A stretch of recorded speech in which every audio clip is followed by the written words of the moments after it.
Why didn't you tell us your old name? I abandoned that name a long time ago. Why would I bother to mention my rubbish past? Because your father was killed. I don't think that's why. It's so you had no connection. You had a reason to hide your old name. Well, what do you mean? In my possessions are case files from the trial 2 months ago. These include the victim who failed to negotiate with McGundle and died for it. Ah yes, Mr. Mortar, the bricklayer. His full name is listed in these files. Mortar Milverton.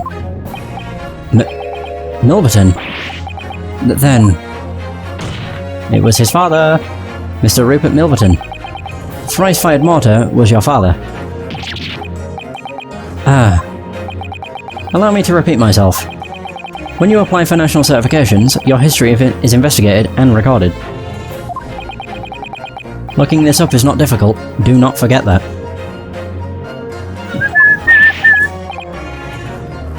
You silly goose.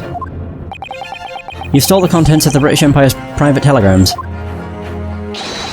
Then you and your father conspired to sell them to Cosney McGundle. That was quite a nice swell. Do it again.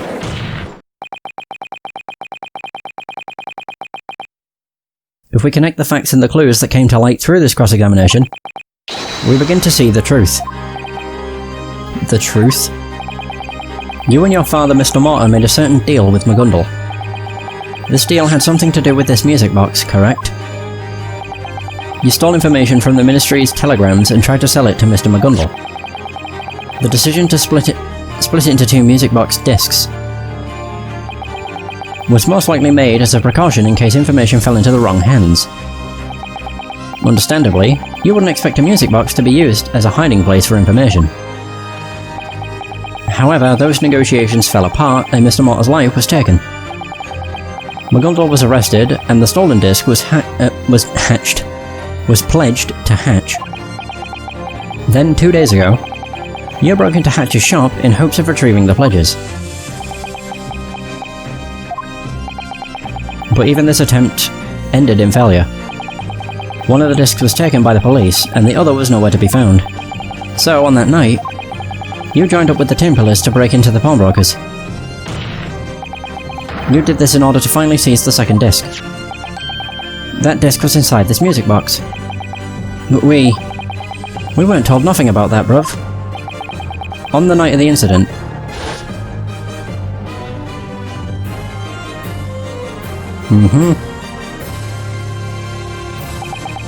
this music box was the only thing handled by the intruders. Indeed, this was made clear when we viewed the storeroom photographs stereoscopically. So why did they handle that music box? I should think the reason is obvious. Krogre was trying to retrieve the second disc which was still inside the music box. He knew that if the police got their hands on it, he'd be tried for treason. Ah.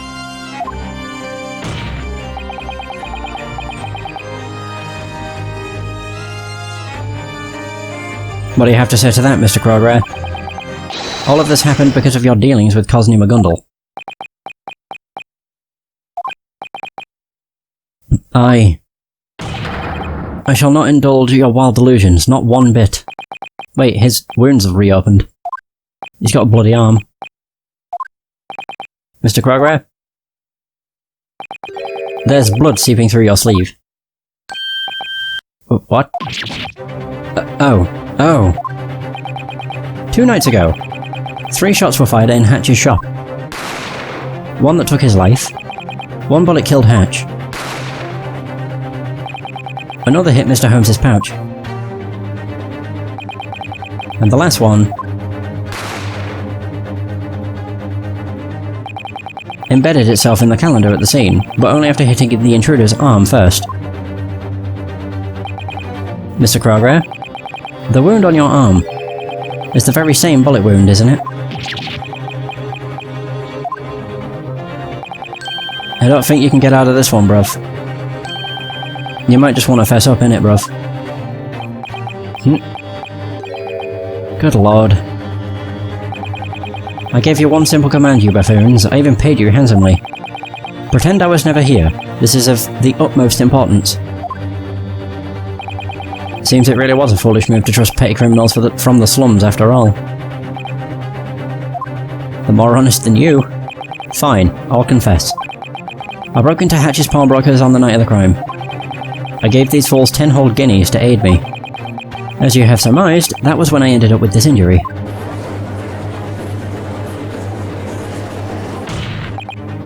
However, that is all I will acknowledge as fact.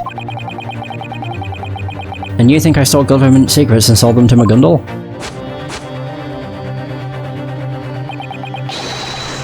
By God's name, I have done nothing of the sort. Until I have a stronger case, he'll never confess to murder. But with this revelation, I believe the most crucial truth has been proven. Elaborate, college boy. 2 guns have already been discovered. From each, only 1 bullet was fired. The bullet that the tin pillars fired hit Mr. Holmes's pouch. As for the bullet that Hatch fired, of course, it hit Mr. Kroger's arm. I believe that is the only possibility. Well, I suppose a man wouldn't just up and shoot himself. If that's the case, then there is only one logical conclusion. The only person who could have shot the 3rd bullet that killed Hatch was Mr. Kroger. It's the 3rd intruder who was also there at the scene. Oh. That's right, I mean you, Mr. Kroger. It's only natural, you get shot, you shoot back. No one else could have shot Hatch. It was you. I like how he's pointing at Van Zieks.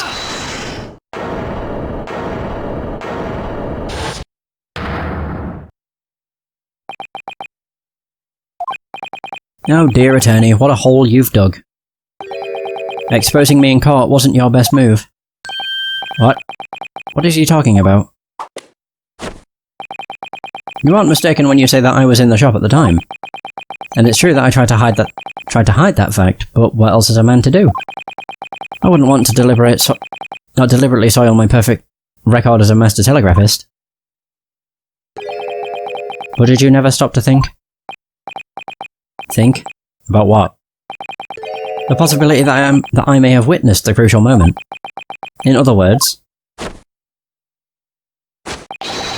I am the eyewitness that will finally end your client's miserable life. What? You mean to say that you... Indeed, I saw it all very clearly. I witnessed the moment when that pickpocket girl shot that poor shopkeeper. What? That's a crock of shit. Order, order, order. It seems this trial has reached its final act. Witness Rupert Kroger. Yes? I'm sure you are well aware by now. If you have just lied to the Crown Court, that will serve as nothing more than proof of your crime.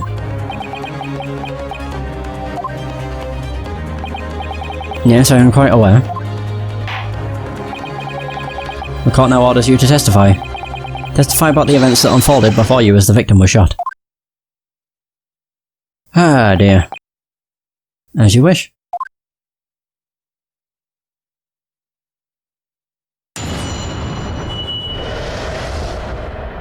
What I witnessed. When those 2 idiots were fighting with the pawnbroker, I was by the entrance. When Nemi was shoved aside, I suddenly felt this pain in my arm. I pursued the shopkeeper and peered into the small peephole in the storeroom door. Then I saw the accused in her black coat shoot the shopkeeper as he tried to run away. Blood erupted from the shopkeeper's back and splashed onto the defendant's coat. After she tossed the gun through the peephole, I picked it up and escaped with it.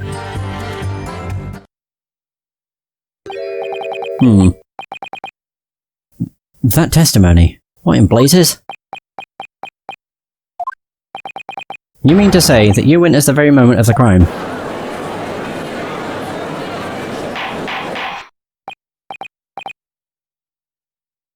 Order, order, order. I originally had not planned to give this testimony. But I will not stand idly by and watch as you all accuse me of a murder that I did not commit. I made the truth clear in order to defend myself. The truth? The prosecution was not given this information, either. My humblest apologies, sir. The shopkeeper that shot my arm was then shot by that little thief. That is most likely when the blood splashed back. Then the victim's blood was on the defendant's coat, are you certain? Yes, there is no doubt in my mind. The black coat she wears now is the one she was wearing on the night of the murder. What? If there really were visible bloodstains, they would be undeniably fatal evidence.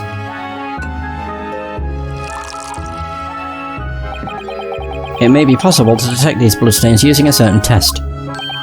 Huh?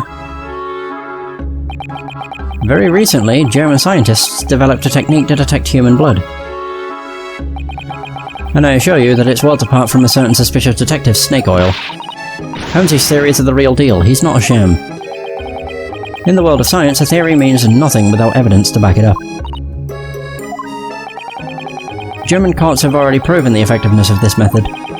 We have some of this chemical at the yard, if my lord allows it. I could have the defendant's coat tested right away.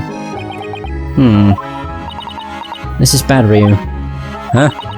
Don't forget that Gene Bean's coat really does have blood on it.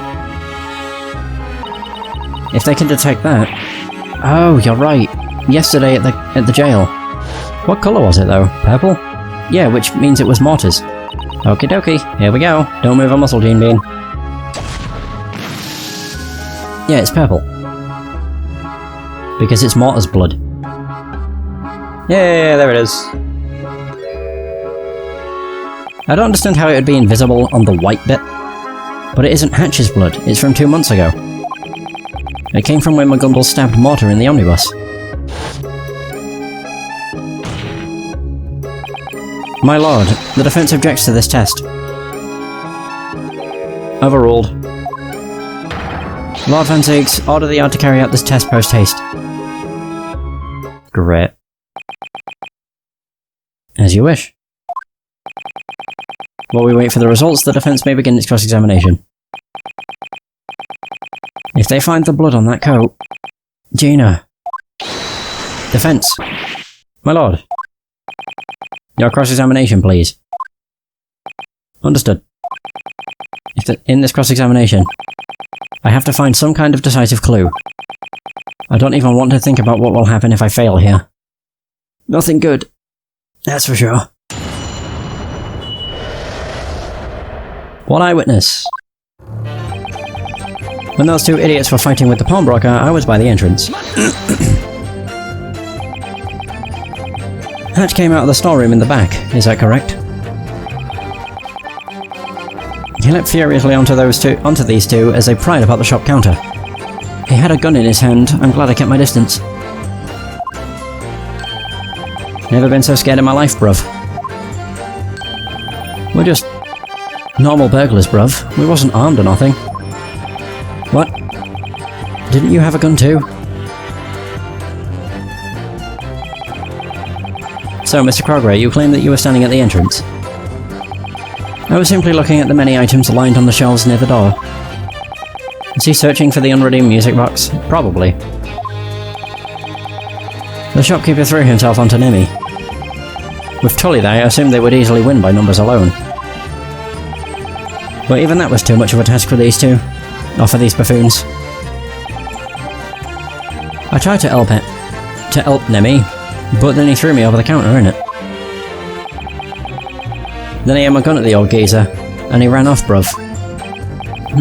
How could you gang up on a poor, frail pawnbroker like that? What a cowardly move. Oof. Ah dear. When Nemi was shoved aside, I suddenly felt this pain in my arm.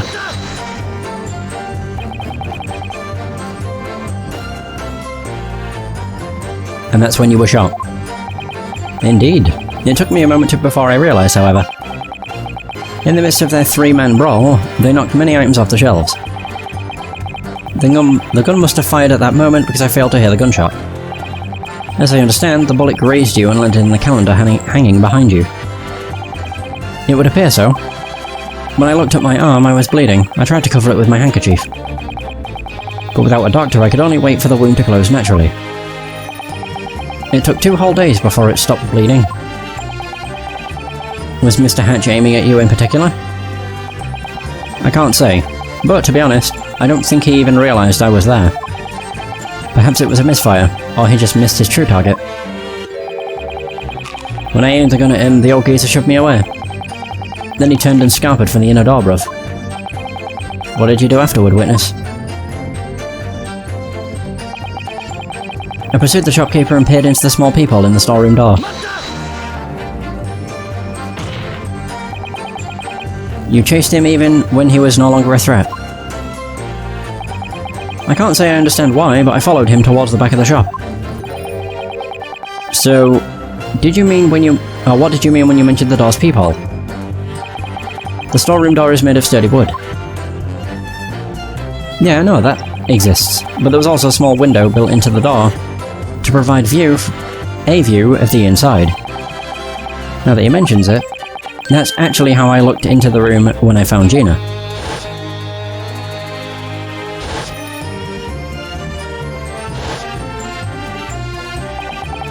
And what of these two stooges? Did they not see this peephole? No, we never. Never saw nothing, bruv. That's, I don't think they even knew that the peephole was there.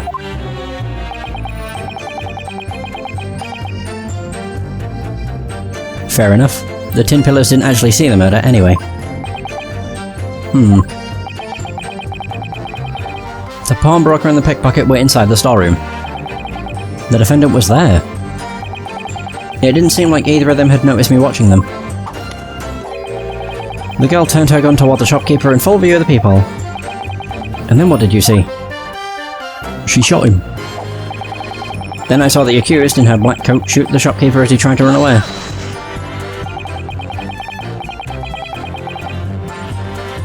When the crime scene was discovered, the defendant was indeed holding a gun. The gun belonged to Hatch Winterbank, and it had only shot 1 bullet. It only holds 1 bullet too.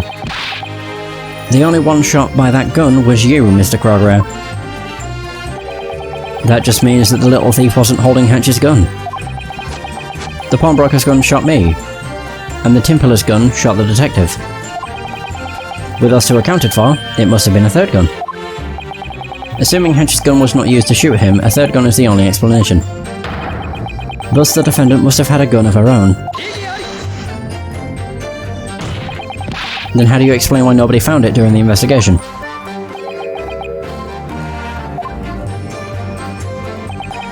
Calm down, Mr. Attorney. What's so funny? I'm giving you these events in order. I was just about to explain how. The pawnbroker and the pickpocket seemed to be glaring at each other, but... Suddenly the pawnbroker tried to flee. At that instant, she shot the pawnbroker from behind. How horrifying. Yeah, if only it were true.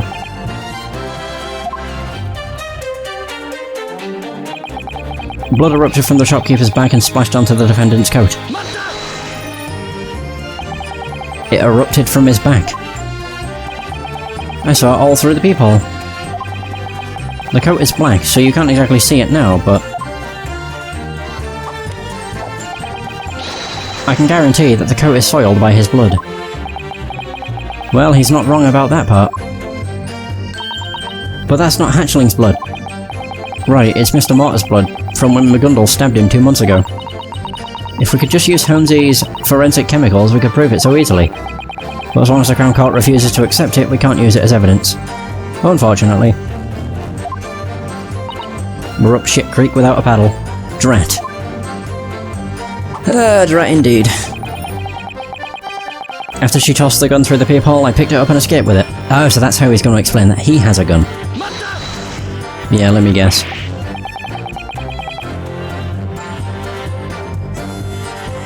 What? She threw her gun through the peephole? After the shopkeeper collapsed, that thief walked over. Walked over where? To the peephole, towards the storeroom door. Remember, that's where the peephole is. In my panic, I jumped away from the door, but then... she dropped the gun through the peephole. But why would she do something like that? I can't say, but I imagine she was trying to dispose of the gun. In the confusion, I placed the gun in my pocket. I later rationalised it by thinking that another crime might have been committed otherwise. Yeah, this sounds just like a crock of shit. Then you were the one who removed the third gun from the crime scene. Yes, and I just so happened to have it on me. Yes, I was. After that, I left these two to clean up duty. I then left the shop. Clean up duty? The counter was in a proper state, so he had us clean it up, innit? I swear he sounded like my mum, bruv. I did pay you a veritable sum of money, after all. Mr. Kroger, when you left the shop, was the second disc in your pocket? You're awfully persistent. What the fuck? What's happening? What appears to be the matter here? Excuse me, may I have a word with you two?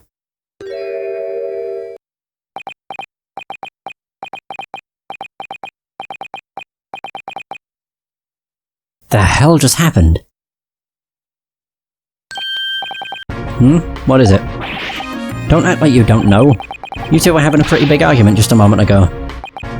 Phew, this inspector fancies he's pretty hard, don't he? What were you two doing? He grabbed my collar well hard, bruv. Then he started kicking off at me, asking why we never told the police about the third gun. Well, why didn't you? 'Cause we didn't know. We didn't know nothing about no people. My apologies. I lost sight of myself. You aren't hurt, are you? Whoa, your face don't look all too kind, bruv. This guy's proper scary. What in the world is going on? Something feels very wrong here. I don't think I've ever seen Inspector Gregson rattle someone so thoroughly. I was thinking the same thing. Usually Toby has this big grin on his face whenever he talks to me. It's probably not how he usually acts. But it's still kind of unusual. Okay, so that's everything. My lord! Oh god. I request that you temporarily suspend this cross-examination. Oh dear. For what reason, bailiff? The results for the test you requested have arrived. And it's not good! The test for the bloodstains on the defendant's coat, then. Yeah, they exist.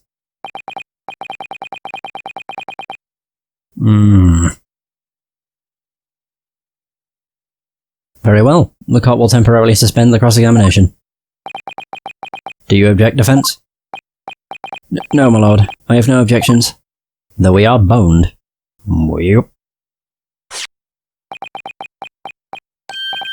This is just as we predicted. Inspector Gregson, your report. Sir. Traces of human blood have been detected on Gina Lestrande's black coat. From the pattern of the traces, it can be surmised that it splashed onto the coat. That is all. What?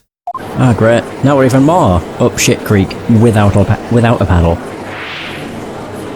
We're up shit creek without a paddle or boat at this point. See? I told you as much. The blood on that coat is not Hatch's. Then whose blood is it? That coat originally belonged to Cosney McGundle. He stabbed Mr. Mortar, a bricklayer. That's when the blood got on the coat.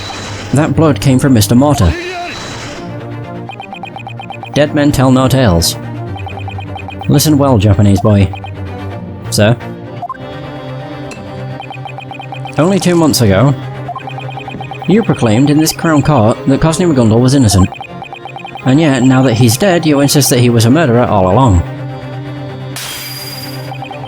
I have to say, you sound less and less like an honest attorney every time you speak. But... exactly, this is far from fair. How could we even know who that blood really came from anyway? No matter how stereoscopically you look at it, there's no way to prove it. But we could. We could use the chemical that Mr. Sherlock Holmes invented. Mr. Holmes is a detective, is he not? That doesn't make him a chemist. Are you saying you would trust chemicals made by a telegraphist? I give pierogi to Hungry Boy and he run away crying. What? Sherlock Holmes is a fictional character in a series of silly novels. A real court has no interest in a man like him. That's all there is to it. No. I hate this guy. It seems all has been made clear. You see now that my testimony was true all along. What do you mean? Just as the witness testified, the defendant's coat was splashed with blood. If he hadn't actually witnessed it, then he could not have testified as such. Yes, he could. In other words, his testimony was legitimate. This brings us to only one conclusion. The defendant before you shot the victim. That is the undeniable truth. No! Bugger. My lord. Wait. This old veteran wishes to speak. Oh, they've given their verdict. Foreman? We have arrived at our final conclusion. Haven't we, my fellow comrades? Yeah! Yeah, it's all guilty. Fuck's sake. I want to watch the old man again. When he headbutts the desk. Ah, shite.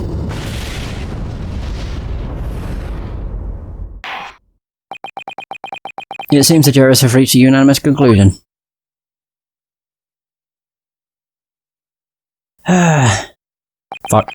The defense failed to break down the witness's testimony. Surely, this time, it will be impossible to overturn our fine jury's verdict. Ugh. Well, but we've come so far. I don't think I'm going to be able to turn this around. Hold it. I'm waiting for a hold it. Oh, good heavens. A man who can't trust his fellows is a sad sight indeed. Is this Sherlock? Oh. Wouldn't you agree, my dear attorney? Wait. You would be... the bailiff who delivered the test results earlier, no? You know, sometimes I find myself thinking, Master Naruhodo, it's Sherlock. Science does not decide what is scientific truth. The true decider is mankind. Hey. Is that Sherlock? Nowhere. It's Mr. Holmes.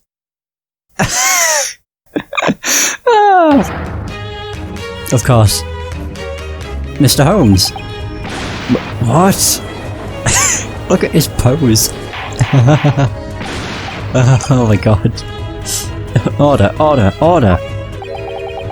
What are you doing here, great detective? I heard you were unconscious in hospital. Yeah, well, change of plan. Someone asked me for a little favour, you see? What favour? Holmesy, you're finally awake. Oh, Iris, sorry about that. Slept in a little too long, I'm afraid. My lord, may I have your attention for a moment? What is it? There's actually something I wish to hand over to the defence. Oh, don't look at me like that. It won't even take 5 minutes. Surely that's not asking too much. What do you think, Lord Van Zeeks? We have already spent a great length of time on this trial. By this point... Exactly, by this point, wasting time would be... By this point, a mere 5 minutes means nothing. Do as you please. What? In that case, the defence is hereby granted 5 minutes. Yeah! Sherlock came through. Oh, here! Oh, this is badass. Well, hello there. Sorry to keep you waiting, my friends. Mr. Holmes, are you sure you're alright? No, of course not. Huh? It's taken all I've got just to stand up. No, I did ask for 5 minutes, but... I'll probably keel over if I take even a single second more than that, to be honest. Okay, then can we get straight to the point, please? Honestly, everyone here is so ignorant. They refuse to acknowledge how beautiful your science is, Holmesy. Well, inventing is more like a hobby. I just make things that will help with my investigations. I've not really taken the steps to have them be recognised by society, so that's my fault. I see. Spoken like a true celebrity. That aside, I'm here to give you this. What is this? It's wrapped in pink cloth. It's a parting gift from Miss Susato. From Susato? If possible, I would have preferred not to have to give this to you. That was Miss Susato's request, after all. What? What do you mean?